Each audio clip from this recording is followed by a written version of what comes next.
Hey guys. So, yeah, hey guys, welcome back to Horsefeathers, and today we're gonna play, not all, but a little bit of Momodora. Reverie under the Moonlight.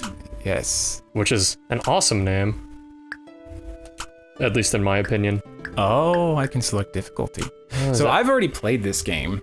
I have not, so I am just along for the ride. But really, what we're using this as an episode to talk about is the game we're going to make. Exactly, like, as we've mentioned in various episodes over various months, that we want to make a game. And I believe this game was made with Game Maker Studio, which is what we're going to use. I mean, it looks like a game that was made with that. Literally, it seems like all of the indie games coming out lately are made in Game Maker Studio, which is cool because it, like, you don't have to like pick up an entire language like C++ or C# or God forbid Java. Yeah, Java. But it's really good for people who have like an idea of what they want to make. But I don't know, I'm like getting sidetracked on that. And I lost, oh, there goes the train of thought. There goes the train of thought. Choo-choo.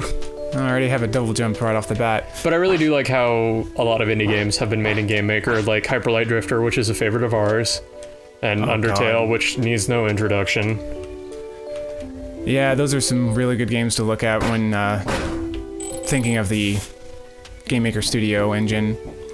So I actually picked it up, like it's on like a summer sale for half off, so it's normally for like the professional version it's like $150, but I got it for $75, which is fantastic because I was expecting to pay like $300, but it turns out that version just comes with a bunch of different export modules, so you can like get it on console, and I don't really think we intend to put it on console at all. Like, our game is just gonna be... Oh god. Whoa, careful. It's just gonna be sheerly PC because that's easier. It's easier, and the licenses to get it ported onto consoles is expensive as fuck. Yeah, that, and the fact that it's also like, say the game needs to be patched, like if you're on PS4 or Xbox One, you have to submit your patch for approval first before you can that is push ridiculous. It. And that approval process could take a while. Like, that's the reason that Overwatch on the PS4 did not get competitive mode until like either today or yesterday. Right, that makes sense. Because the patch, you know, it takes a little bit of time. So it's probably just going to be easier in the long run if we develop only for the PC. And James, what is our game called? It is called On the Way Home. And it is about a dog with swords trying to get home. It's about a dog with swords. You got a dog, you got swords, there's two of them. 2 swords, 1 dog, you're good. You're good. Fuck you, pay me. We can't give away too much, and honestly there's not much to give away quite yet because we're still working on the story, but it is going to be a very story-driven game, but it'll play similar to this. It'll be a platformer hack and slash. Yep, 2D side scroller. Yep, very much like this, but of course we're not gonna like copy off of this. Right, it's just really nice to play games like this that give inspiration, like this and Cave Story, which I am going to tie James to a chair and force him to play because I've been talking about it forever. Oh, but it's pretty cool. Like, James here is doing the art and the music because I cannot draw to save my life. And I'm actually going to be doing the writing and programming. Yeah, it's gonna be a good time. So I'm also gonna do the sound design, and oh my god, sound design is gonna be fun. I want to help out a little bit with the sound design because I want to like slam things into other things to get sound effects. It's so much fun. Yes, that is a big centipede that's in the background, by the way. I see it there. Oh my god. Are there just little girls chucking bombs at you? Indeed there are, and they're fucking my shit up. But speaking of sound design, I really like the sound design in this game. Yeah. Like if you like can't, that bit crushed sound effect feel to it. Right, especially when you land a hit, which is really hard with these little bitches. Oh, that sound. I guess they heard you. That sound, how did they do that? I have no idea how to make sounds like that. Basically just like taking a sound effect and like crunching it down as far as bitrate goes and then like layering a couple things on top of it. Yeah. It's kind of like adding filters in Photoshop.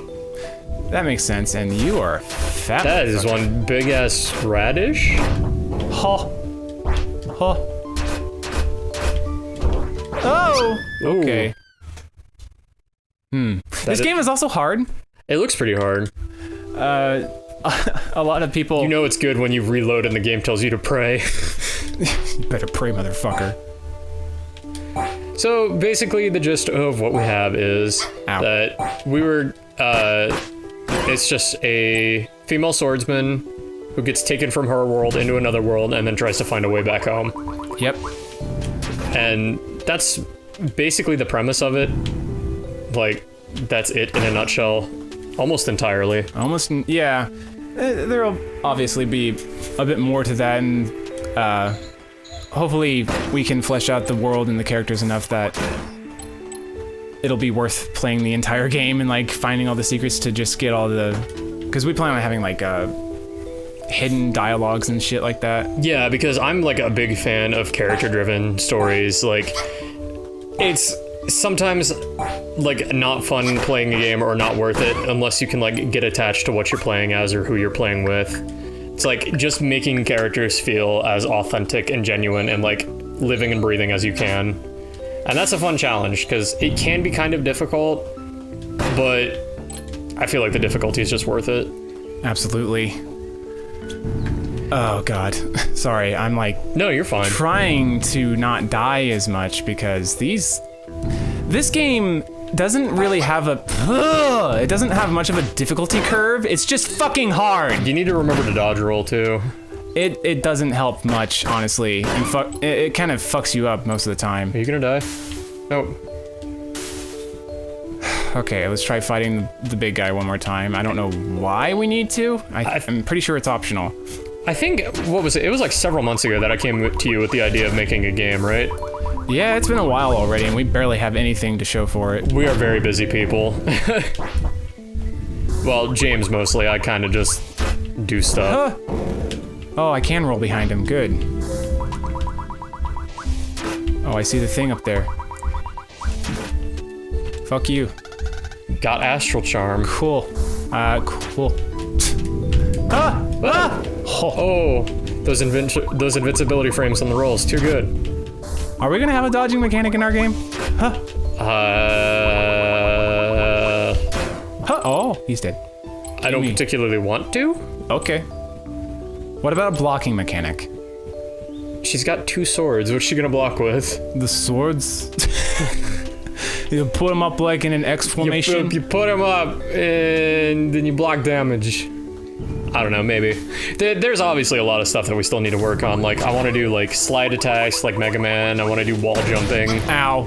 I don't want to get hit, like James is doing right now. Hey, man, fuck you. There might be some sort of, like, tempo mechanic where, like, the more attacks you do, like, the more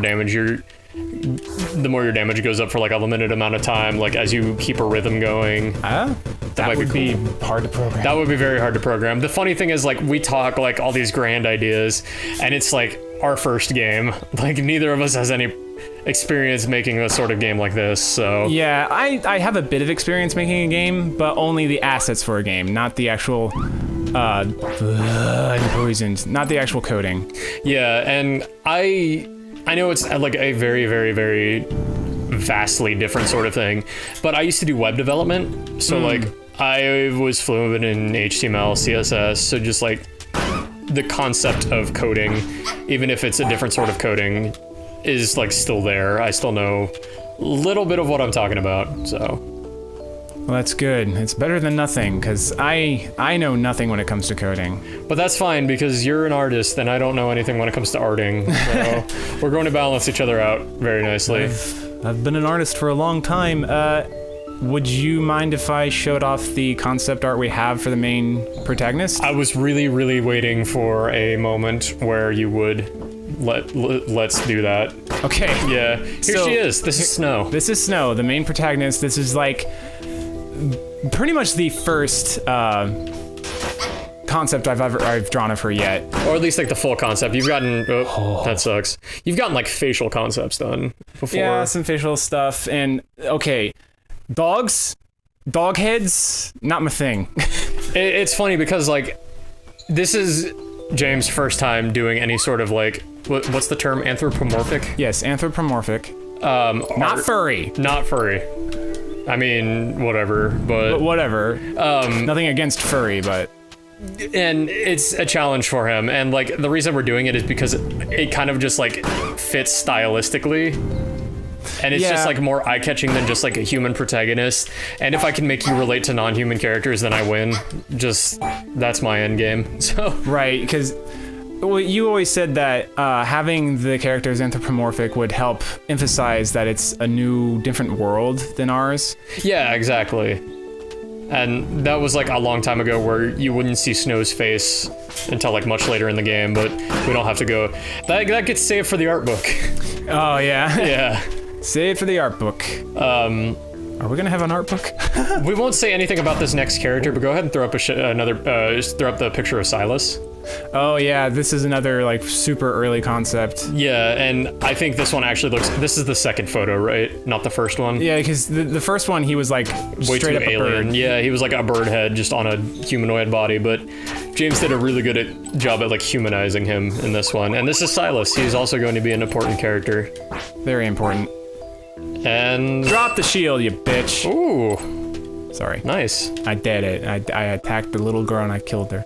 Oh, Also, the sounds that the little girls make in this, very disturbing. kind of disturbing, but like I like how they designed it because I'm pretty sure those are real voice samples, They sound real. and then like bit crushed them in a very weird way. Yeah.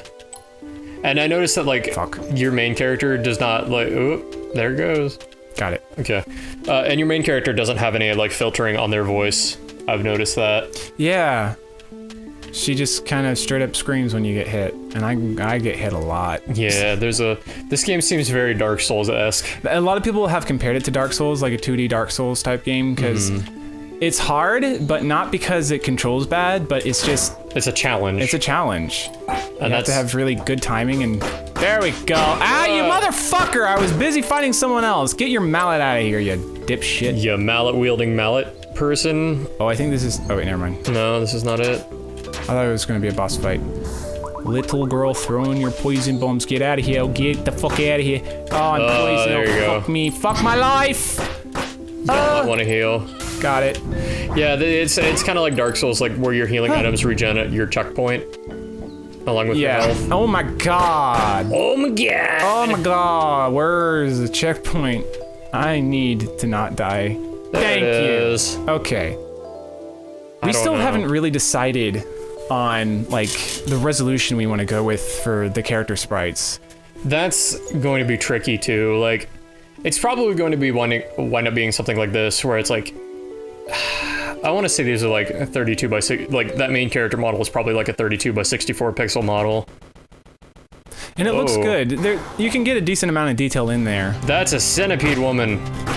And that's another thing I'm always concerned about is like, I don't want to give the characters too much detail on their clothes and whatever, because all of that is not going to translate in pixel art form. Yeah, this is pixel art, in case you didn't catch that. Yeah. Ow! Oh, Fuck. Take it easy, idea. Oh, this game does feel really good though.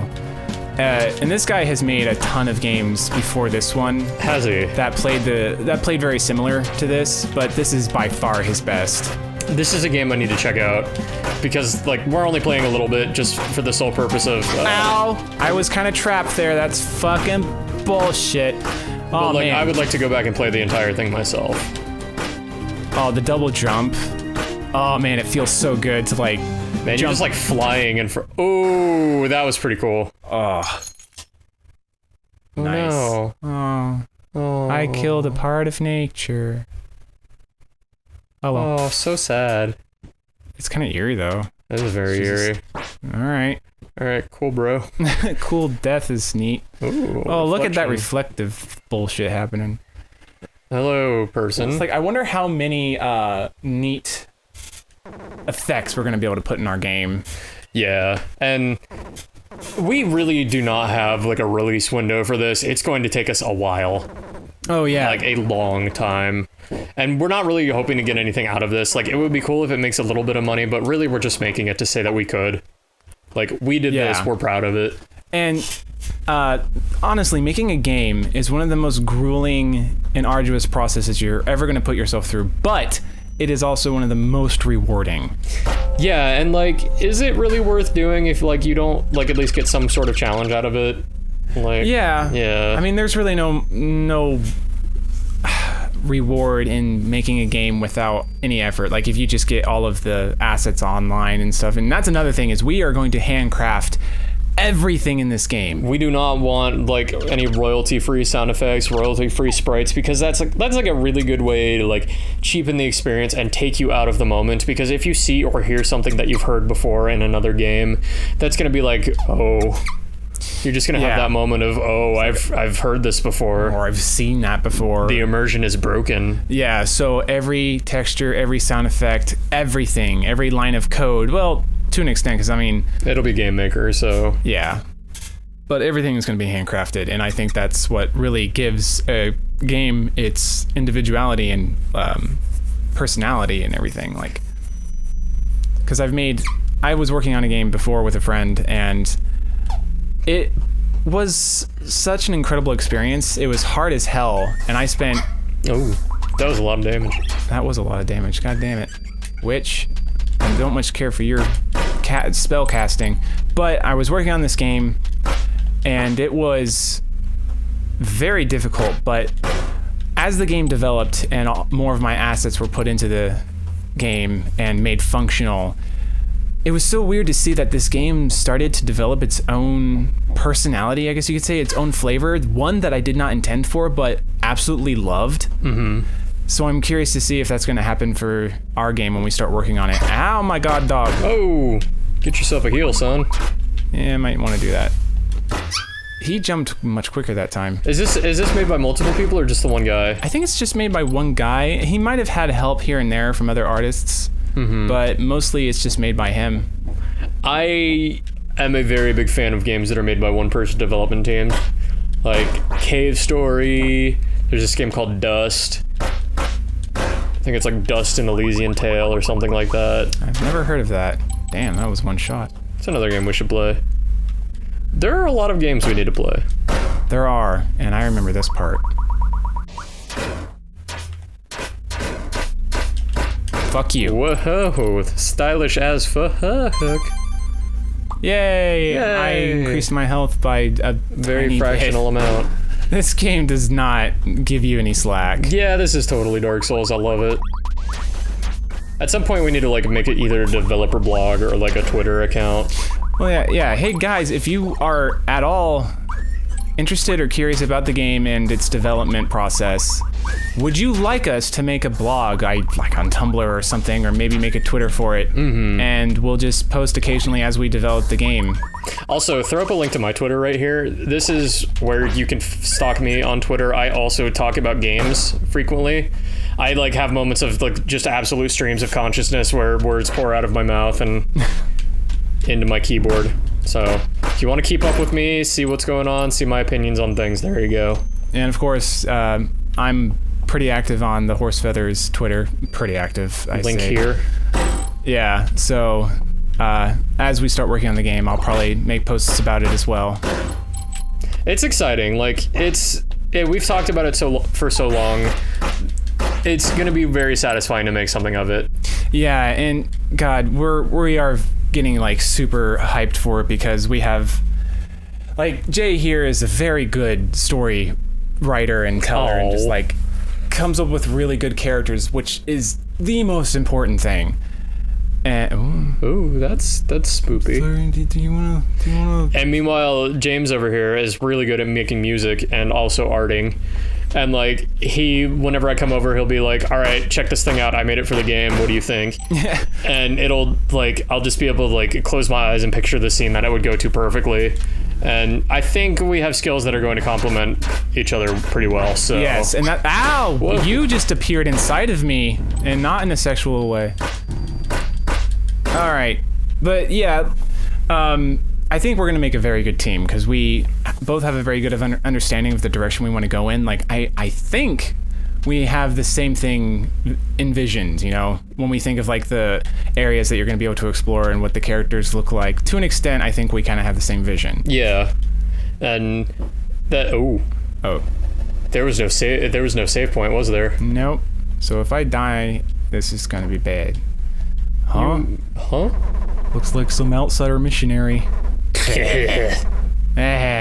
Your rotten corpse will serve my mistress well.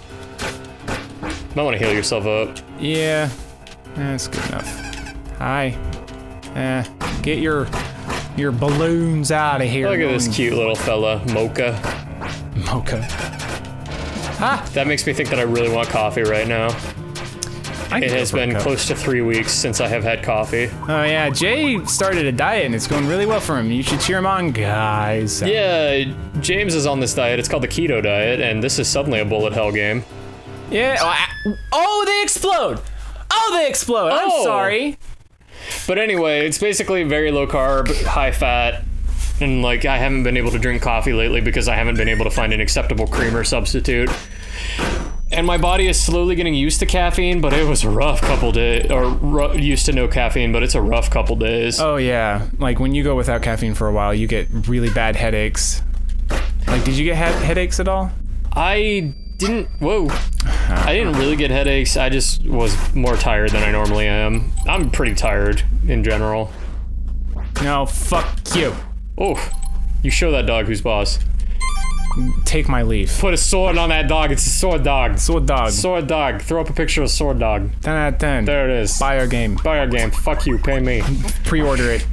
You won't get it until like 3 years. Yeah, we're not doing a pre-order type thing because pre-orders are bullshit.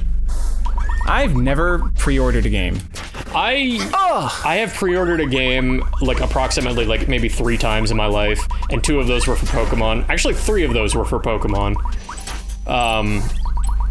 Pre-ordering is a really bad idea because it shows game development companies that you're willing to pay money for a possibly sucky product.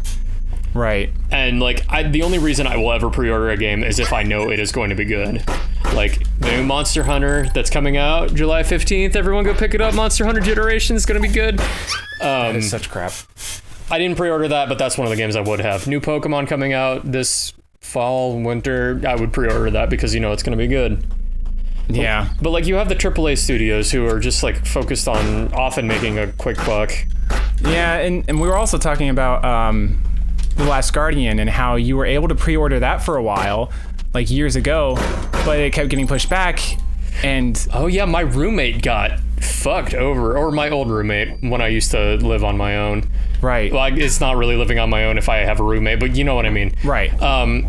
This was like several years back when The Last Guardian had been announced for PS3, and it was like up for pre-order, and my roommate had pre-ordered it, and then, you know, Team Ico did the thing where it's like, just kidding, no Last Guardian yet. And like his pre-order got fucked. Like it was gone. I don't remember if it was GameStop or not, but he paid the full $60. That money was just gone. That's crap. Like, you should get a fucking refund for that shit. Yeah, which makes me think it's not GameStop because, like, for all of the problems that I have with them, they're at least, like, good at handling pre-order money. Because I know several times I've pre-ordered something and then, like, bought it from somewhere else because I could get it earlier. And then they would, when I went in there the next time, they're like, hey, do you want to put that pre-order credit you had on something towards something else? It's like, okay. Yeah, that makes sense. But I can't wait for The Last Guardian to finally get the fuck out. It's gonna be good. And that is something we want to play? Oh yeah, absolutely. I'm gonna play the fuck out of that. Yes. And then we also want to play Kingdom Hearts 3. When that comes out. That's gonna be fun. That is gonna be, whoops. God damn it. Like, I've been waiting for a new Kingdom Hearts for almost as long as I have been waiting for The Last Guardian, so... Longer, yeah. Much longer, because I couldn't give 2 shits about all of the games they made for handhelds. Yeah, no one cares a thing about Kingdom Hearts Chain of Cockwank. Cockwank? I mean, some of the side games are pretty good. Like, the first one, Chain of Memories, I enjoyed that because it was like a card-based battle system, and I really like card games, so... Okay, look out for the explodey woos. I don't like it. Okay. Oh, they do explode pretty far, don't they? Yeah, that's bullshit. How am I supposed to know they explode, huh? This guy's a little cutie. Yeah, he's pretty adorbs. No, just die. Just die. Beat him with your leaf. Oh. Oh. Why does she use a leaf? I'm not complaining, but I'm just really curious. It's a very interesting choice of weapon, which makes me think this game was made by Canadians. It is a red leaf too. Oh yeah, come play our game. It's Momodora, eh? Eh? Not actually part of the title. Yeah, the game title is just Momodora A. Piss off, who's your play our game? Oh, actually hit him. With my deepest apologies to our Canadian audience. I wonder if we even have a Canadian viewer. Ah! Woof. Boy, for such a little guy, this guy takes a beating. Oh. Was that him screaming? No, I think. Ah! Whoa, suddenly tits. Look at them tits! Attack the tits! I am definitely attacking these tits. Wow.